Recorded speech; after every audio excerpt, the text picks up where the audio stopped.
আসসালামু আলাইকুম প্রিয় বাচ্চা কাচ্চারা। আজকের ক্লাসে আমরা পরিপাক এবং শোষণ অধ্যায়ের খুবই গুরুত্বপূর্ণ একটা টপিক যকৃত নিয়ে আলোচনা করব। তো যকৃত নিয়ে আলোচনার পূর্বে তোমাদেরকে একটা জিনিস জানতে হবে, সেটা হচ্ছে তোমাদেরকে যদি প্রশ্ন করে যে মানব দেহের সবচেয়ে বড় এবং গুরুত্বপূর্ণ অঙ্গ কোনটা, তাহলে আমি প্রশ্ন করলাম যে মানব দেহের সবচেয়ে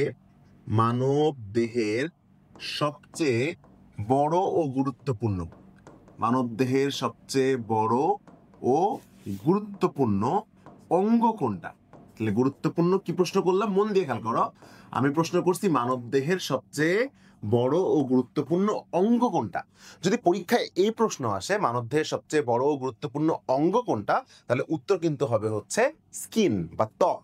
তাহলে মানবদেহের সবচেয়ে বড় এবং গুরুত্বপূর্ণ অঙ্গ হচ্ছে স্কিন বা ত্বক। মনে রাখবা, আমাদের দেহের প্রায় সব জায়গাতেই কিন্তু, প্রায় না সকল জায়গাতেই কিন্তু ত্বক জিনিসটা রয়েছে। তুমি যেখানে যেখানে ভাবছো সব জায়গায় ত্বক জিনিসটা কিন্তু রয়েছে। বাট পরীক্ষায় যদি সেম প্রশ্নটা এইভাবে আসে যে মানব দেহের সবচেয়ে বড় ও গুরুত্বপূর্ণ কি বলো গ্রন্থি কোনটা, যে মানব দেহের সবচেয়ে বড় ও গুরুত্বপূর্ণ গ্রন্থি কোনটা, তখন অ্যান্সার কিন্তু হবে হচ্ছে যকৃত। তাহলে মানব দেহের সবচেয়ে বড় ও গুরুত্বপূর্ণ অঙ্গ হচ্ছে ত্বক, আর মানব দেহের সবচেয়ে বড় ও গুরুত্বপূর্ণ গ্রন্থি হচ্ছে যকৃত। আমি আবারও বলি, মানব দেহের সবচেয়ে বড় ও গুরুত্বপূর্ণ অঙ্গ হচ্ছে ত্বক, আর মানব দেহের সবচেয়ে বড় ও গুরুত্বপূর্ণ গ্রন্থি হচ্ছে কিন্তু যকৃত। যেহেতু এইখানে এই জিনিসগুলো শিখতেছি, সেখানে আরো একটা কথা বলে রাখি, সেম প্রশ্ন যদি এইভাবে করে যে মানব দেহের সবচেয়ে বড় কথাটা দিল না, বড় কথাটা না দিয়ে দিল গুরুত্বপূর্ণ, মানব দেহের সবচেয়ে গুরুত্বপূর্ণ গ্রন্থি কোনটা, তখন কিন্তু অ্যান্সার হবে হচ্ছে তোমার পিটুইটারি গ্রন্থি। কি গ্রন্থি? পিটুইটারি গ্রন্থি। তাহলে এই তিনটা প্রশ্ন কিন্তু কোনোভাবেই ভুল করা যাবে না। মানবদেহের সবচেয়ে বড় ও গুরুত্বপূর্ণ অঙ্গ হচ্ছে ত্বক, মানবদেহের সবচেয়ে বড় ও গুরুত্বপূর্ণ গ্রন্থি হচ্ছে যকৃত, মানবদেহের সবচেয়ে গুরুত্বপূর্ণ গ্রন্থি হচ্ছে পিটুইটারি গ্রন্থি। এই পিটুইটারি গ্রন্থিকে কিন্তু আমরা আবার বলি হচ্ছে মাস্টার গ্ল্যান্ড বা প্রভু গ্রন্থি। কি বলি বলো? আমরা এটাকে বলি হচ্ছে মাস্টার গ্ল্যান্ড বা প্রভু গ্রন্থি। হ্যাঁ, মাস্টার গ্ল্যান্ড বা প্রভু গ্রন্থিও কিন্তু আমরা এটাকে বলি। এটাকে আমরা কি বলি? এটাকে আমরা বলি হচ্ছে মাস্টার গ্ল্যান্ড বা প্রভু গ্রন্থি। এখন আসো, এই যে জিনিসগুলো আমরা শিখলাম, এখন চলো যকৃতের আস্তে আস্তে করে আমরা ডিপে কিন্তু চলে যাওয়ার চেষ্টা করি। ঠিক আছে? এই যকৃতের কয়টা খণ্ড আছে? তো আমরা যেটা জানি, খেয়াল করবা যে যকৃতের মোট 4টা খণ্ড আছে। যকৃতের মোট খণ্ড আছে কয়টা? 4টা। এবং এই খণ্ডগুলো কিন্তু অসম্পূর্ণ খণ্ড। কি খণ্ড বলো? অসম্পূর্ণ খণ্ড। তাহলে কয়টা খণ্ড? 4টি অসম্পূর্ণ খণ্ড নিয়ে কিন্তু যকৃত গঠিত। তাহলে কয়টি অসম্পূর্ণ খণ্ড নিয়ে যকৃত গঠিত? 4টি অসম্পূর্ণ খণ্ড নিয়ে কিন্তু যকৃত গঠিত। তাহলে অনেক সময় পরীক্ষায় প্রশ্ন আসবে নিচের কোনটি সত্য নয়, সেখানে কি দিয়ে দিবে যে 4টি সম্পূর্ণ খণ্ড নিয়ে যকৃত গঠিত। তখন কিন্তু এই সামান্য একটু পার্থক্যটা তোমরা ধরতে পারবে না। তাহলে অ্যান্সারটা কিন্তু আসলে সম্পূর্ণ খণ্ড না, 4টি অসম্পূর্ণ খণ্ড অর ইনকমপ্লিট লোব, এটা নিয়ে হচ্ছে যকৃত কিন্তু গঠিত। তাহলে যকৃত কয়টি অসম্পূর্ণ খণ্ড নিয়ে গঠিত? 4টা। এই নামগুলো মনে রাখবা। প্রথম যে খণ্ডটা, সেই খণ্ডটা হচ্ছে ডান খণ্ড। তাহলে ডান খণ্ড যেখানে থাকবে সেখানে কিন্তু বাম খণ্ডও থাকবে, ডান খণ্ড যেখানে থাকবে সেখানে কিন্তু বাম খণ্ডও থাকবে। তাহলে ডান বাম, 3 নম্বরটার নাম হচ্ছে কোয়াড্রেট, 3 নম্বরটার নাম হচ্ছে কোয়াড্রেট, এবং 4 নম্বরটার নাম হচ্ছে কডেট। তাহলে টোটাল কয়টা নাম আমরা শিখলাম? 4টা। এই 4টা খণ্ড কি কমপ্লিট খণ্ড নাকি ইনকমপ্লিট খণ্ড? ইনকমপ্লিট বা অসম্পূর্ণ খণ্ড। এই খণ্ড 4টার নাম হচ্ছে ডান বাম কোয়াড্রেট আর কডেট। এখন যদি পরীক্ষায় প্রশ্ন আসে, যে প্রশ্নটা কিন্তু মেডিকেলেও এসেছিল, যে এই 4টা খণ্ডের মধ্যে যকৃতের সবচেয়ে বড় খণ্ড কোনটা, তাহলে কিন্তু খুব সহজে তুমি উত্তর দিতে পারবে। ধরো আমি যদি বলি এই 4টা খণ্ডের মধ্যে সবচেয়ে বড় খণ্ড কোনটা, তো কোন নামটা শুনলে আমাদের বেশ পজিটিভ একটা ভাইব আসে, সেটা হচ্ছে ডান। ডান কথাটা শুনলেই কিন্তু একটা ইয়া হাবিবি, একটা পজিটিভ একটা ব্যাপার কিন্তু চলে আসে, তাই না? সো ডানটা যেহেতু পজিটিভ একটা ব্যাপার আসে, সেই থেকে আমরা মনে রাখবো ডান খণ্ড হচ্ছে সবচেয়ে বড়। তাহলে যকৃতের যতগুলা খণ্ড রয়েছে, এই খণ্ডগুলোর মধ্যে সবচেয়ে বড় খণ্ড কোনটা? সবচেয়ে বড় খণ্ড কিন্তু ডান খণ্ড। তাহলে যকৃতের যতগুলো খণ্ড রয়েছে এর মধ্যে সবচেয়ে বড় খণ্ড কোনটা? সবচেয়ে বড় খণ্ড কিন্তু ডান খণ্ড, যেটা কিন্তু আসছিল মেডিকেল অ্যাডমিশন টেস্টে। তাহলে যকৃতের যতগুলা খণ্ড রয়েছে তার মধ্যে সবচেয়ে বড় খণ্ড হচ্ছে ডান খণ্ড, যেটা কিন্তু মেডিকেল ভর্তি পরীক্ষাও এসেছিল। এখন চিন্তা করে দেখছো যে যকৃতের এই খণ্ডটা সবচেয়ে বড় কেন? কারণ যকৃতের এই খণ্ডটার নিচেই কিন্তু অবস্থান করে তোমার একটা বিশেষ থলি। তোমরা সবাই জানো যকৃতে পিত্তরস থাকে, সো পিত্তরস যে থলিতে অবস্থান করবে তার নাম হচ্ছে পিত্তথলি। তাহলে মূত্র কোথায় অবস্থান করবে? মূত্রথলি, তাই না? খুবই নর্মাল একটা কিন্তু কনসেপ্ট। এখন তুমি চিন্তা করে দেখো তো, পরীক্ষা যদি এই প্রশ্নটা আসে যে যকৃতের ডান খণ্ড সবচেয়ে বড়, এই জন্য ওর নিচে কি থলি থাকে? উত্তর হচ্ছে পিত্তথলি। নেক্সট প্রশ্ন যদি আমি তোমাকে করি পিত্তথলিতে কোন রস থাকে, তাহলে কিন্তু তুমি খুব সুন্দরভাবে অ্যান্সার করে দিতে পারবা। পিত্তথলিতে কিন্তু মূত্র রস থাকে না, পিত্তথলিতে থাকে হচ্ছে পিত্তরস। তাহলে বলো পিত্তথলিতে কি রস থাকে? পিত্তথলিতে থাকে পিত্তরস। এখন যদি আমি তোমাকে প্রশ্ন করি এই পিত্তরস বলতো, পিত্তরস বলতো, পিত্তরসে কি লবণ থাকে? মূত্র লবণ থাকে নাকি পিত্ত লবণ থাকে? উত্তর হচ্ছে পিত্ত লবণ থাকে। তাহলে পিত্তরসে কি লবণ থাকে বলো? পিত্তরসে পিত্ত লবণ থাকে। তাহলে এত সময় আমরা কি শিখলাম? চারটি অসম্পূর্ণ খণ্ড নিয়ে যকৃত গঠিত, যার মধ্যে সবচেয়ে বড় খণ্ড ডান খণ্ড, ডান খণ্ড সবচেয়ে বড়, কারণ এখানে পিত্তথলি থাকে, পিত্তথলিতে পিত্তরস থাকে, পিত্তরসে পিত্ত লবণ থাকে। এত সময় তোমরা শিখলাম কি কি থাকে, but the most important vital part is, যদি তোমাকে প্রশ্ন করে যে পিত্তরসে কি থাকে না, এটা ভেরি ভেরি ইম্পর্টেন্ট একটা প্রশ্ন।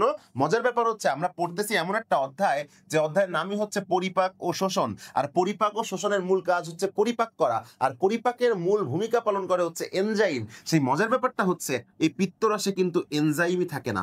Very very very very important. তাহলে পিত্তরসে কি থাকে না? পিত্তরসে কিন্তু এনজাইম থাকে না। আবারও বলছি, পিত্তরসে কি থাকে না? পিত্তরসে কিন্তু এনজাইম থাকে না। তাহলে তোমার মাথায় একটা প্রশ্ন কাজ করতে পারে যে পিত্তরসে যদি এনজাইম না থাকে, তাহলে এইখানে যে খাবারগুলো আসলে খায়, এই খাবারগুলো যে আমরা খাই, এগুলো কিভাবে পরিপাক হয়? উত্তর হচ্ছে যেহেতু পিত্তরসে এনজাইম নাই, বাট পিত্তরসে পিত্ত লবণ আছে। মন দিয়ে খেয়াল করো, যেহেতু পিত্তরসে এনজাইম নাই, বাট পিত্তরসে যেহেতু পিত্ত লবণ আছে, খেয়াল করো পিত্তরসে কি নাই? পিত্তরসে এনজাইম নাই, বাট পিত্তরসে কি আছে? পিত্ত লবণ আছে। সো বুঝতেই পারতেছো, যেটা নাই তার বিকল্প হিসেবে যেটা আছে সেটাই কিন্তু তোমার হচ্ছে পরিপাকে সাহায্য করবে। এবং এই পিত্ত লবণ একটা বিশেষ প্রক্রিয়ায় সাহায্য করে, সেই বিশেষ প্রক্রিয়ার নাম হচ্ছে ইমালসিফিকেশন। আমি আবারও বলছি, পিত্ত লবণ একটা বিশেষ প্রক্রিয়ায় সাহায্য করে, সেই বিশেষ প্রক্রিয়ার নাম হচ্ছে ইমালসিফিকেশন। কি ফিকেশন? Emulsification. What is emulsification? Emulsification হচ্ছে চর্বির ক্ষুদ্র কণাকে অতি ক্ষুদ্র কণায় পরিণত করার প্রক্রিয়া। তাহলে ইমালসিফিকেশন হচ্ছে চর্বির ক্ষুদ্র কণাকে অতি ক্ষুদ্র কণায় পরিণত করার প্রক্রিয়া। আবারও বলছি, ইমালসিফিকেশন হচ্ছে চর্বির ক্ষুদ্র কণাকে অতি ক্ষুদ্র কণায় পরিণত করার প্রক্রিয়া। এখন দেখো তোমরা এখানে ভুলটা আসলে কোথায় করবা? তোমরা এখানে মূল ভুল যে কটা করবা, সেই ভুলটা হচ্ছে পরীক্ষায় বলে দিবে ইমালসিফিকেশন হচ্ছে চর্বির কণাকে ক্ষুদ্র কণায় পরিণত করার প্রক্রিয়া। তোমরা এখনো অনেকে শুনে বলবা যে ভাই ঠিকই তো বলছেন, বাট আমি ঠিক বলিনি। আমি বলেছি চর্বির কণাকে ক্ষুদ্র কণায়, বাট এটা হবে হচ্ছে চর্বির ক্ষুদ্র কণাকে অতি ক্ষুদ্র কণায়। খেয়াল করে দেখো যে আমি যদি তোমাকে বলতাম যে ধর চর্বির কণা,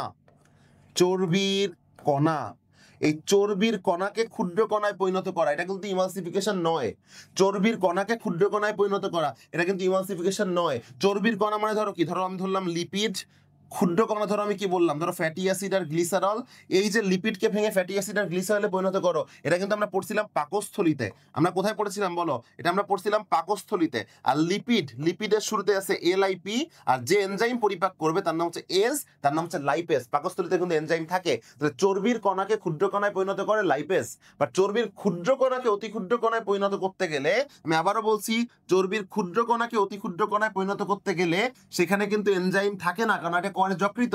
এনজাইমের বিকল্প হিসেবে পিত্ত লবণ থাকে, যে পিত্ত লবণই কিন্তু ইমালসিফিকেশন প্রক্রিয়ায় সাহায্য করে। তাহলে তোমরা এতটুকু জানতে পারলা যে যকৃতের মোট 4টি অসম্পূর্ণ খণ্ড রয়েছে, ডান, বাম, কর্ডেট।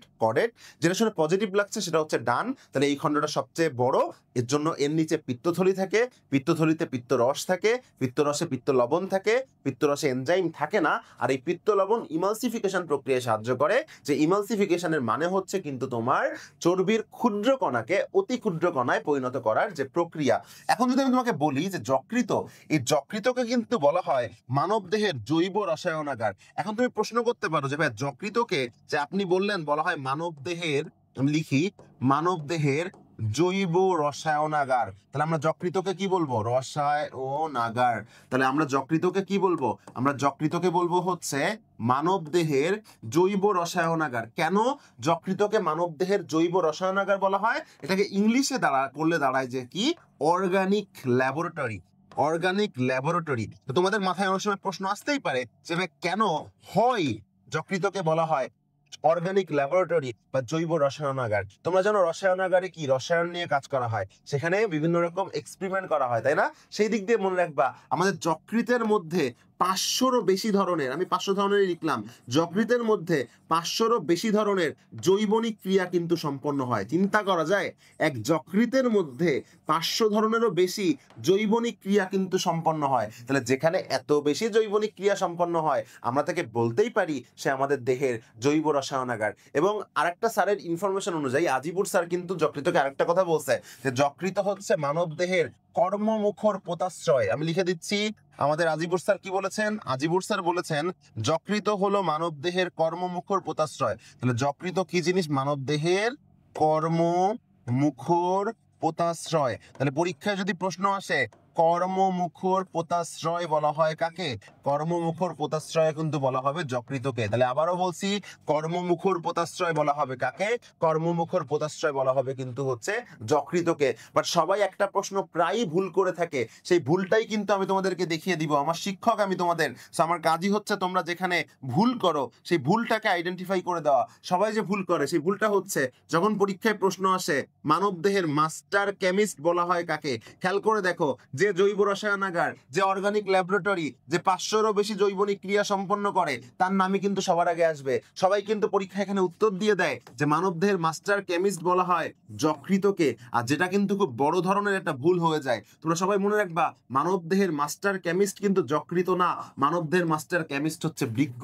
তাহলে এই কেমিক্যাল রিলেটেড যত প্রশ্নগুলো আছে এগুলো ম্যাক্সিমাম ক্ষেত্রেই দেখা গেলো যে কেমিস্ট, অর্গানিক ল্যাবরেটরি, এটা একটা ম্যাক্সিমাম সবগুলো কিন্তু যকৃত আসবে। বাট যদি বলি যে মাস্টার কেমিস্ট, আবারও বলছি মাস্টার কেমিস্ট, তাহলে আমাকে বলতে হবে হচ্ছে বৃক্ক বা কিডনি। তাহলে আশা করছি তোমরা আজকের ক্লাসের মাধ্যমে যকৃত সম্পর্কে একটা বেসিক ধারণা পাইছো। আর যকৃতের ওজন যদি আমি তোমাদেরকে মানে কেজিতে বলার ট্রাই করি, তাহলে প্রায় 1.5 থেকে 2 কেজির মতো অ্যাভারেজ ওজন হয়। পুরুষের থেকে মহিলাদের দেহে এই ওজনটা কিছুটা কিন্তু কম হয়। তাহলে যকৃত মানব দেহের সবচেয়ে বড় গ্রন্থি নাকি সবচেয়ে বড় এবং গুরুত্বপূর্ণ অঙ্গ, সেটা তোমরা জানিয়ে দিবা কমেন্ট সেকশনে। দেখা হবে পরবর্তী ক্লাসে। সেই পর্যন্ত সবাই ভালো থাকো, সুস্থ থাকো। আসসালামু আলাইকুম।